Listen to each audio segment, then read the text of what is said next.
Well, shaking cats and kittens, Rob Lee here for this month's presenting sponsor, Night Owl Gallery. Night Owl Gallery is an intimate, artist-run exhibition space showcasing the original paintings and fine art prints of Beth Ann Wilson. Also, it features curated goods from local artists and craftsmen. You'll be sure to find one-of-a-kind gifts, handcrafted jewelry, home decor items, along with a few vintage treasures. Located in the rear of 248 South Conklin Street in Highlandtown, across from Sally O's, Night Owl Gallery is a unique space that brings together Wilson's love of the arts, community, and culture. Additionally, Night Owl Gallery hosts an array of arts and crafts workshops throughout the year and participates in community events, many of which are free and open to the public. So in this ever-changing world, safety is their priority. So feel free to join them and hit them up online at www.nightowl.gallery. Tell them Rob Lee sent you. Welcome to Getting to the Truth in This Art on MTR Podcast. I'm your host, Rob Lee, and my next guest is a Baltimore-based artist. We have Nas The Artist. Welcome to the podcast. Thank you, man. Thank you for having me. Pleasure to be here. Pleasure to finally get down to talk with you, man. Ready for it. I'm a big fan, and I want to learn more about what you got going on. And it's good with some of the stuff that I read in your bio and your background and seeing you on the socials. So tell us about your work and tell us about Artist Co. Let's get into it. Yeah, sure. Absolutely. So I've been doing art for about 4 years now. I started off doing, I was in college. I went to college for business administration. I have a background in graphic design, but not like freehand drawing. Sure. I went to Mergenthaler in the city known as Mervo. And there I was in the graphic design program. So going towards college, I tended to like let that go, trying to focus on business again, entrepreneurship. But in the middle of my freshman year, they cut my funding. So I was like, wow. So I started doing graphic design a little bit more because I wanted to get into doing like T-shirts, just making, simple T-shirt designs. And my mom actually went and she bought me a couple of canvases. And I was like, why did you get these canvases? I don't like freehand draw. And I always remember she told me, she was like, you'll figure out a way. So I was like, okay. And ever since, man, I've been sketching. Like I said a prayer because I'm a faith, man of faith. I said a prayer, start drawing. And ever since then, just been, building and processing on that. So how do we get to Artist Co? Artist Co is a term that I came up with. Actually, it was by accident because I was like, I was going to name my business for art, like Nas The Artist Company. So how you have that CO there at the end. And I was like, okay, so we follow in Nas The Artist Co. But I went a totally different direction with what I decided to name my company. But I had built up this, this reputation of being, follow me at Nas The Artist Co. So then I started thinking, I was like, what am I going to do with this name? And so then that's when I was like, okay, Artist Co. Like, I like that. It's something different. It's something unique. It's something I can tailor and build my art to. So we decided to rock with that. And ever since then, I've been, creating art and Artist Co style. And that's interesting because it seems like it combines like those two passions that you have. You have your passion around art and creating from that standpoint, but also having that at least interest and knowledge in entrepreneurial like endeavors. It combines the two. It's like adding the peanut butter to the chocolate for that Reese's cup. Oh yes, absolutely. Absolutely. Perfect, man. I love Reese's cups. So yeah, it was the peanut butter to my jelly, the like you said, the peanut butter to the chocolate, man. It just came together, perfectly. Like I couldn't orchestrate it a lot better. And I think it's important. You touched on earlier, your mom providing you like with those canvases. It's like, like she saw something that maybe you didn't see or see in the same way and kind of in a way nudged you in that direction of, hey, you can do something with this. And I think that that's important. Like, I've had friends who say, why aren't you doing more of this? And may not always have the thing that is informing to you that, oh, well, you said I should do this, but what lets you know that I should do this? What's giving you like any inclination that I should do this? But when someone gives you something and is saying, just have at it, you're free to do whatever you want. That has to feel like someone inspiring, but also like, oh, you trust me in this regard and that you're going to make this investment. How did that feel to get that kind of that I trust you in this way, that kind of response? Oh man, it was definitely, like you said, it's a big inspiration for me. As I always like to say, if it wasn't for God, and if it wasn't for him instilling it within my mom to buy those canvases, I know, with my character, especially me back then, I wouldn't have bought those canvases. So it's a good chance that had she not got those canvases for me, that I probably wouldn't even be Nas the Artist today. Yeah. And just going back, I remember being a kid, I used to trace over a lot of different like cartoons, and I'll get into cartoons in a second, but yeah. I used to trace over a lot of cartoons and take them to her and be like, and this is before me even, wanting to pursue art as a career. I was like, oh, I did this drawing, and she'd look at it and she'd be like, oh, okay. Like, did you draw this? And I was like, no. And she would give it back and she'd be like, well, it's nice, but come back to me, give it back to me when you've drawn it like freehand. And I'm like, okay. But it's just, those many lessons. I'm truly, truly blessed and truly grateful for her. She, again, like, just definitely the building blocks as to me becoming an artist, and just, nudging me in a lot of different directions when I would doubt myself a lot, as far as like different projects and just, overall drawing. She go, oh, you can do that. And I'm like, oh, thank you. And like you said, it's like, sometimes you need that person that can see a little bit further than what you can, because it's like, it's not only is it an inspiration, but it's like a challenge. It's like, okay, well, I believe you can do this.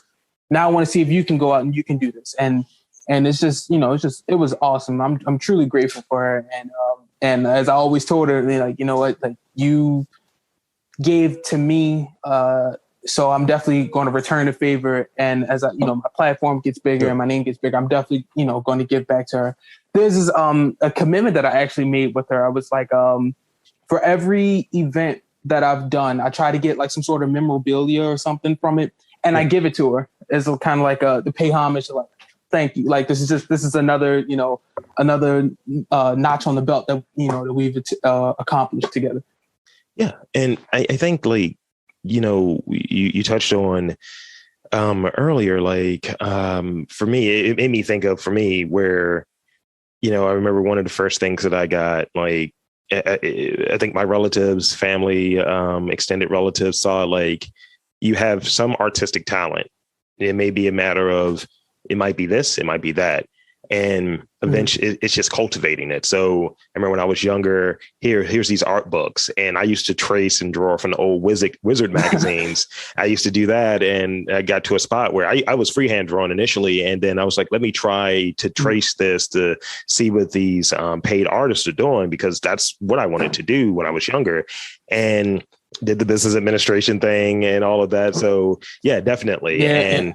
Got to a spot where I want to say, when I was riding down that wave of business administration and going into my career and kind of seeing, like, how do I marry making money and being able to feed myself and clothe myself and all of that stuff with following a creative pursuit, following something that made me feel satisfied from a creative standpoint. And that's ultimately where podcasting came from. So going back and looking at, I wanted to draw, then at a point I wanted to write, and then at a point it's just like, I'm going to put all of that stuff to the side. I don't know if I'm creative. And then having someone just tell me, I think you can do this, I think you can do that. And then me just giving me that, and me saying, right, you know what, I need something. I know I want to create. Now it's a matter of finding out how and what I want to create. Yeah, exactly. It's kind of like that, like creative input. Like, they weren't They weren't knocking you. They weren't saying, "Oh, well, you sure you want to do this?" Or like, no, they were like, basically, you got something, so let's tailor it together. Let's bring it all together. Like, how about let's polish this stone. Exactly.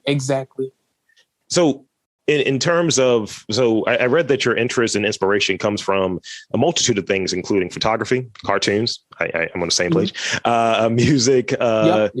Matinari, sports, history. In what ways are these passions complementary? In which way are they just very desperate that they do not connect? So let's see. So all of those different things inspire me in different ways. Okay. But the one thing that brings them all together is cartoons. Now, this is where my creative and artsy mind comes in, because I interpret everything as a cartoon. I dig it. Everything. So cartoons are a really big inspiration for me. So I process everything in the sports way with numbers, and I process everything visually with cartoons, and process everything with sounds and music. And as I say, I like to see everything as a cartoon, like to picture everything in bright, bold, vivid colors. Yeah. And it helps me to see things in a more like fun way, a more fun and positive way. I was actually journaling the other day, and one thing that I was talking about, or that I made note of, is how, when you watch cartoons, they make you feel good. They make you feel good, and they also, while they make you feel good, they also teach you about something. And that's just what I love to do within my artwork. I love to entertain people, and I love to inform them basically about like how I see a thing and how I interpret things. So yeah, it's a lot going on up there. No, I dig it. It's one of those things where I'm a big fan of cartoons, and sometimes like I'll get on a site that might not be the most legal site of all, and I'll because you try to find the things that, to your point that you were saying earlier, ultimately you're watching it, for different reasons, but a lot of times it's to feel good. It's junk food, but it's the good junk food. It's like you're not solving, Right. you want escapism, I guess. And I want to go back to stuff that I like. There's stuff that I remember at a point when they dropped like Saturday morning cartoons. I'm older than you, but when they dropped Saturday morning cartoons, I was like, where is this? I need my fix. And you go back and you look for these things that you're like, all right, I laughed at this, or, oh man, this story has me really captured. And being able to go by decades and years and see where you were at, and maybe what you were inspired by to maybe draw, or what you maybe were maybe listening to, or maybe even reading. Because I remember the old classic X-Men cartoons from like the early 90s. I was like, oh yeah, I was definitely, looking at, reading X-Men comic books, and it, when I watch it, I get nostalgia from it. It's a what is it? It's not a treasure chest. It's like a time capsule. That's what it is. It's like a time capsule for me. Yeah. So in it, please. Oh no, I'm sorry. So in it, so taking from, you like the vividness of it, you see things like those visual aspects as like cartoons or animated in that way. You see music in a certain way. You see everything has like these different connections. And I remember from creatives, I remember reading it's The World According to, it's like Questlove's like memoir. And he was talking about, he sees everything as circles. And that makes sense because he's a drummer, and it's records and music and all of that stuff. He relates everything back to circles. Right. So is that kind of how you approach it? You relate things back to like real simple, kind of like, this is like a cartoon in these ways, or this is like a note in these ways.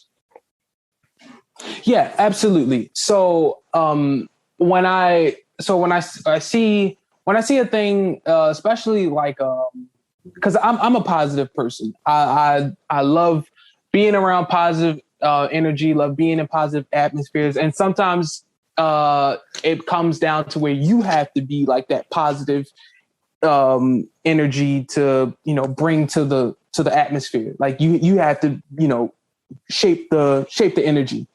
So with cartoons always have that charismatic, that you know, that boldness, that fun, that color pop. So I try to see the good in everything, no matter, you know, how, if it's a good situation, I like to see the excellence in it. If it's a bad situation, I like to find the good in it, like to find the lessons. Again, as I said previously, cartoons tend to inform and entertain at the same time. Sure. So, you know, with different life lessons and everything, I try to find, okay, what can I take from this, and how can I not necessarily turn it into a good thing, but turn it into a good thing. Like again, just focusing on the good. Like, oh, I broke that dish. Well, you know, I know my mom's going to be pretty upset, but the dish didn't, you know, it didn't go with all the rest of the dishes anyway. It's optimism. It's optimism ultimately. Exactly. And just I just try to find that within everything. And then as what's featured a lot in my artwork is the thick, bold lines. Mm-hmm. And one of my favorite cartoons growing up was Ed, Edd n Eddy. And you know how they had that that mysterious, like, thick, bold line that went around everything. Yeah. I tie that to, like, the boldness in our character, and the boldness and the atmospheres around us is, you know, kind of, you know, makes us stand out, make us pop out, you know, more. So, you know, again, just tying every little, you know, detail, you know, just like, oh, okay, so this black line is boldness, this color pop is vividness and brightness, and, you know, okay, let me tweak my character this way, or let me tweak this character that way, and let me help guide them along, you know, this path, and, you know, that character being myself. So yeah, it's pretty awesome, man. When I get down to the details of it, I love it. That's great. The one of the things I used to look for, because I would watch, you know, you have a bad day and you're like, I need to just put something on either to distract me or something that just kind of raise my spirits a bit. I used to look at stuff that was on like Disney XD or Boomerang, or even just like standard Disney. And it's like, I'm getting something out of it. And we know, like, I'm critical of the entertainment that I watch. And I know that theoretically this is not great. It's not good. It's not well acted or anything, not well written, but you enjoy it. And I look at it almost at the same way you were describing it a little bit there. Like, oh, this is like a cartoon in this way. So I'm more forgiving of it because these aren't real people, but this is popping and they're so over the top. They're animated in some ways. And it's like, this has the same effect that if this was animated versus being live, I feel the same effect from it, getting the same thing from it. Yes, and I'm actually glad that you brought that up, because again, when I was journaling and I was, you know, getting, you know, more in detail as for like why I create, and a note that I made up is that with art, it's kind of like art. Everyone's art is it's tailored down to them. Mm-hmm. However, it's ironic because it's tailored to you. However, it can still be judged and it can still be critiqued. And with cartoons, no matter how crazy that the body structure is, no matter how, you know, where you're like, okay, in the human world, this is physically impossible. Like this, like, no, it just, but in the cartoon world, it sticks. Yeah. And as a matter of fact, it makes it that much funnier. It makes it that much more relatable. So, and that's why I definitely went towards cartoon style, because cartoons, I feel like it's tailored. It can't be judged. It's forgiving. It's crazy. It's extraordinary, and there's almost like a I'm sorry, the word is getting away from me. It's almost like a like expectations are dropped. Yeah, yeah.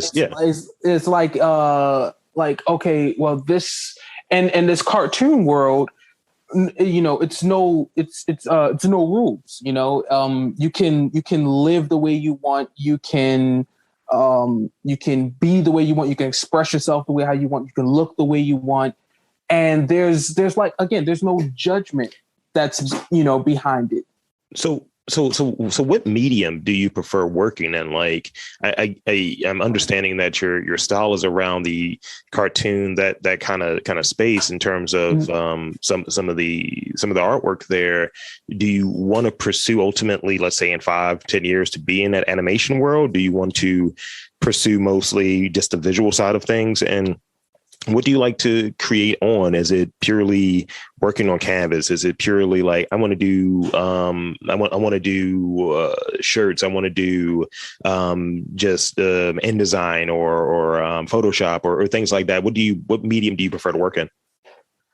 So, I've actually in the past, I've worked with InDesign and Photoshop, and they're really awesome programs. I tend to live by this saying now, and this saying came up. It was I was posting on my Instagram feed a couple of years ago, and I wrote "Beyond the Canvas," and I like it's now that's just become my mantra. Oh man, I love to create on just about anything that I see as bland and can and can add some funk to it, add some pop, add some vividness. I'm on it, man. I'm on it. It's very hard for me to keep a pair of all white shoes now. It's very hard. it's oh my God. I had a pair of all white Nikes, and they were making these different outfits for me, like, look great. But then I just literally looked at them one day. I was like, all right, time to add some color. And I was trying to stay away from it, but I love working with just about anything, man. Paint, chalk, pencil, charcoal. I've drawn on sidewalks. I've drawn on shoes, canvases. Just about anything. I would definitely love to expand into doing cartoons. Yeah. That's definitely a goal of mine, and it's a big passion. I have two really big goals, lofty goals that I have set for myself to knock out as an artist. One is to create a signature shoe, be the first artist with a signature shoe, almost like an athlete. Yeah. And cater specifically to creatives and, just anyone who lives out and with boldness and can express themselves, is not afraid to express themselves. And the second one is to create a cartoon. I would love to create my own cartoon. Something more so tailored to my life and my journey is becoming an artist, and then just showing my life, as an artist, and, just really crazy, really funny. And again, I just tailor all those things to that phrase, beyond the canvas, just, and even down to life. And this is where I see everything as a cartoon, man. Just tying that phrase to, like, my life being my medium, the way I live, and then, everything around me, everyone that I meet, everyone that I inspire, everyone that I, work with, places that I go, places that I, that I put art in, just anywhere that I impact and come across, it's just adding on to my canvas and my masterpiece. So yeah, that's the best way how I can explain that. Living life artistically. Absolutely. I think for me, some of the things when I have a challenge in visualizing something, whether it be setting up for a show or something I have a little trepidation around of doing an interview and doing it in person, because sometimes just sitting there having a conversation with people, it can go left. It can go bad. And you want to visualize it being successful, being optimistic, as you were describing earlier. I see things not animated, because I don't know if I look good as a cartoon. I think the dimensions are going to be off. I'm going to be out of the frame because I'm tall. I'm 6'4", so that's the thing that's not probably resonating. But I see things as music videos, and I see it like that. That's the way I kind of look at it. It's like, it's short, it can be done very well, and there's some like visual like filmmakers who shoot things like music videos, and they have that kind of aesthetic and that sensibility to them. Yeah. That's how I kind of look at it. If I were to transpose maybe how I interact and how I interact with people or elements of my life as some artistic medium, is probably music videos. I like that. I like that a lot. It's something that took a little time to realize. So in looking at some of the cartoons that you really dig, right? You mentioned Ed, Edd and Eddy. Yeah. What are maybe two other ones? One that is like kind of under the radar that you're like, this is one of my joints, and one that's like definitely out right now, and it's like you might find on Cartoon Network. When I think of Cartoon Network, this is my sensibility. Yeah. The Amazing World of Gumball. That's what I'm into. I bangs with it. Got you. So what comes to mind for you? So, funny enough, I don't really watch too much TV now. Okay. And a lot of the cartoons that I get inspiration and inspired from are all like oldies. So 90s, early 2000s. To me, I feel like that's when that was like the prime cartoons, man. Oh my goodness. But I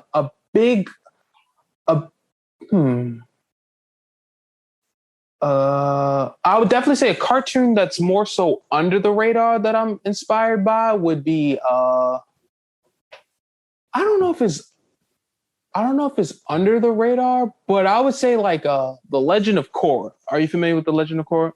Yeah, that's a spinoff of Avatar. Yeah, the Avatar. Yeah.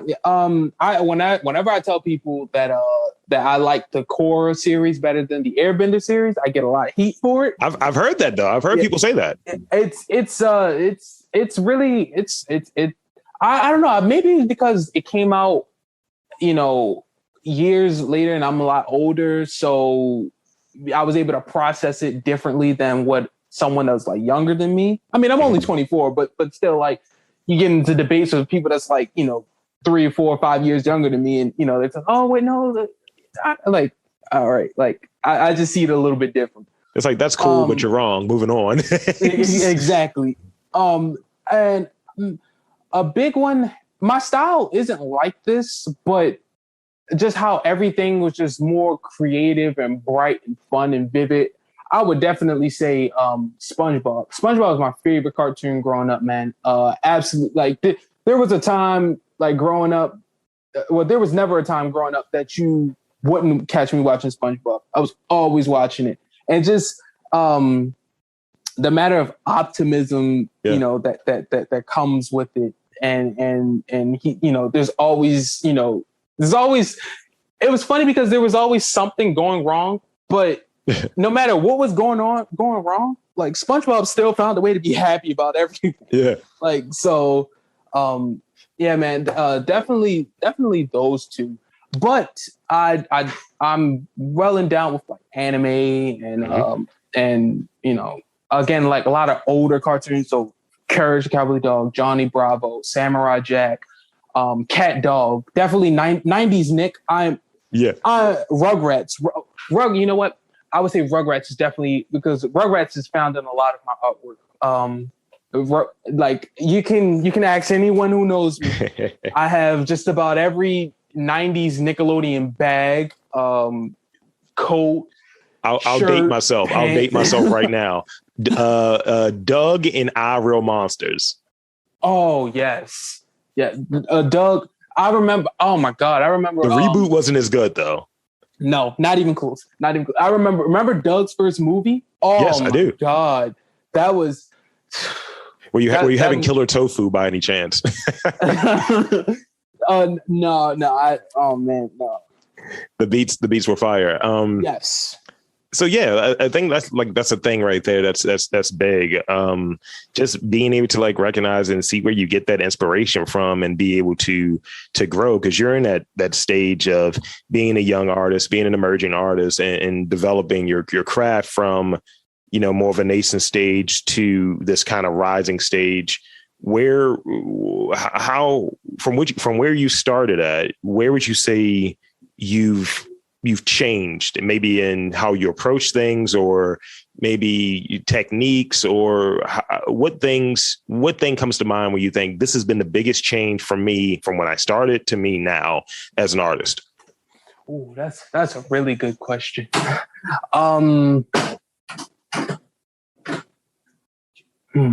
Got the I hard would definitely say, yeah, that's a really good question. I would definitely say a lot of life experiences. Getting into art, I was freshman out of high school, or not. I was fresh out of high school. Yeah. The whole thing happened with school, so just getting into it, I really didn't have as much knowledge within art as I do now. Art has helped me process things differently. Art has helped me even take on things differently, see the world differently, see nature. Art has really helped me manage life differently. Mm-hmm. With faith first and foremost, and the knowledge of God. I don't mean to be against anyone, but definitely. But art has really changed the way I perceive everything. So I would definitely say, with every life experience that I've had, my artwork tends to reflect on that. And so if something great happens, I figure out it's weird. If something great happens, I figure out a new, like, bright color that I like to use. And what most people don't know is that the colors that's in my pieces, a lot of them are all colors that I've had, made myself, like taking paints and taking colors and, experimenting and whatnot. But I come across a new color when something, not so great occurs. I figure out a new expression, or figure out a new way how I want to make, this character look, or make this character feel. And I try to depict that within my artwork. So I definitely say where I hit the stride of visualizing everything as a cartoon has probably been within like this past year. Because I've experienced a lot of new experiences within my life. And just at first everything was tending to like overwhelm a bit. So I'm like, okay, this is new. How do I process it? How do I, how do I go about this? How do I make sure I'm doing this right? Make sure I'm doing this right. And then some not so great things happen, and I'm like, ooh, like, how do I bounce back from this? And I tend to take everything, group it up, and it's like, all right, take this from the real world and let's pull it into my world, and then let's create based off of that.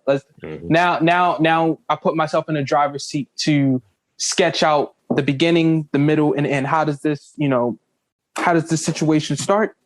What do I learn from this situation? And how do I make this situation work for me in the end? So definitely that I think that's been my turn in stride over this last year, just really learning how to process things, learning how to create things. And it's been awesome.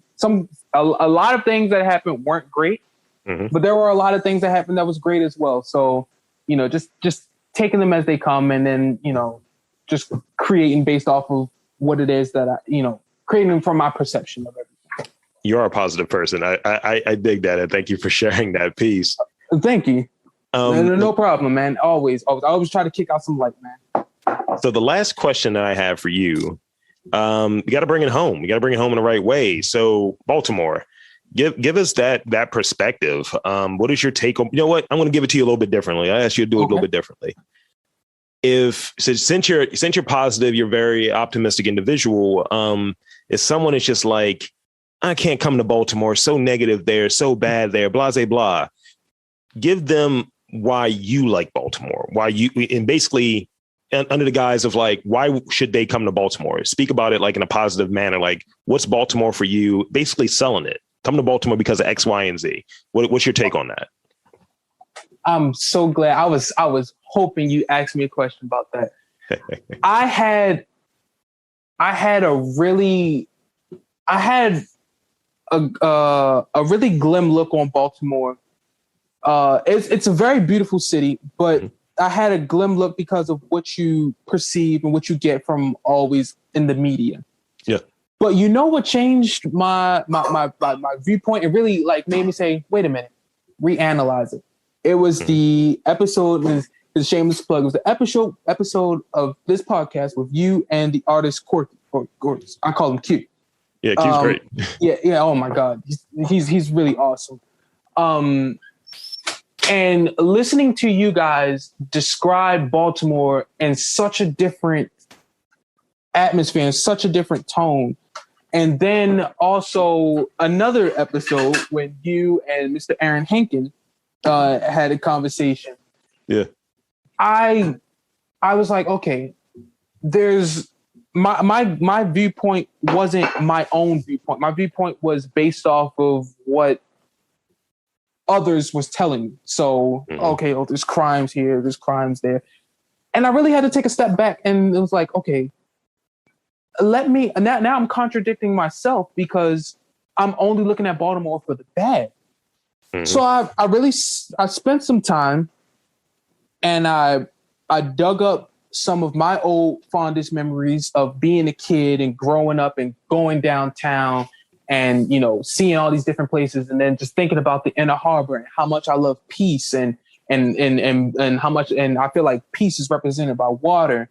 And then the art scene and, you know, when I really thought about it and analyzed it, I was like, Baltimore is a creative place. Baltimore is a very creative place. Baltimore is booming with art, and that art isn't just with visual artists. There's art can be, you know, the food that's here.